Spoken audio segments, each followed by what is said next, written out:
My name isn't important. What matters is where my story begins. Somewhere between love and survival, between two worlds that never seemed to meet. My parents' story started long before I could understand what love really was. It wasn't a fairy tale, it was arranged. My mother was chosen for my father, not because they shared a dream, but because families decided it would be best. Duty over desire, tradition over choice. But love doesn't always bloom from arrangement.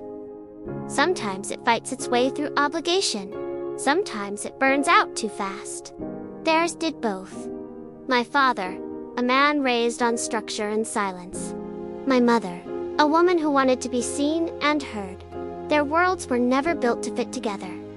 I was the bridge between them, the reminder of a decision neither fully made on their own. And when that bridge started to crack, I was the one who fell through.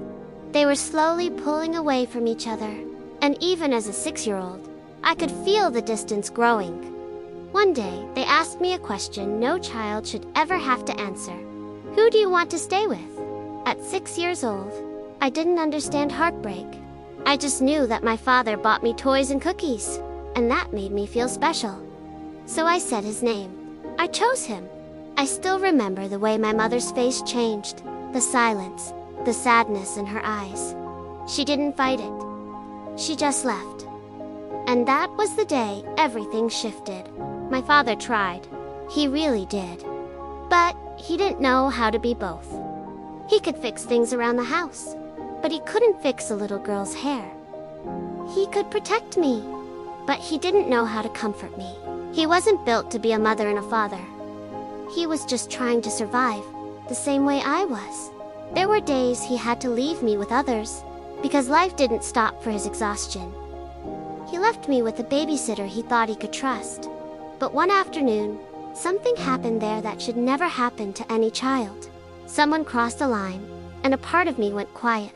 He touched me in a way that made my body froze, and my spirit left the room.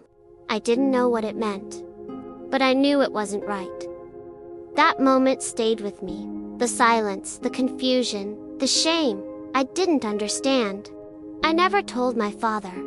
I didn't have the words, and even if I did, I don't think he would have known what to do with them. It became the first secret I ever carried, the one that separated who I was before and who I had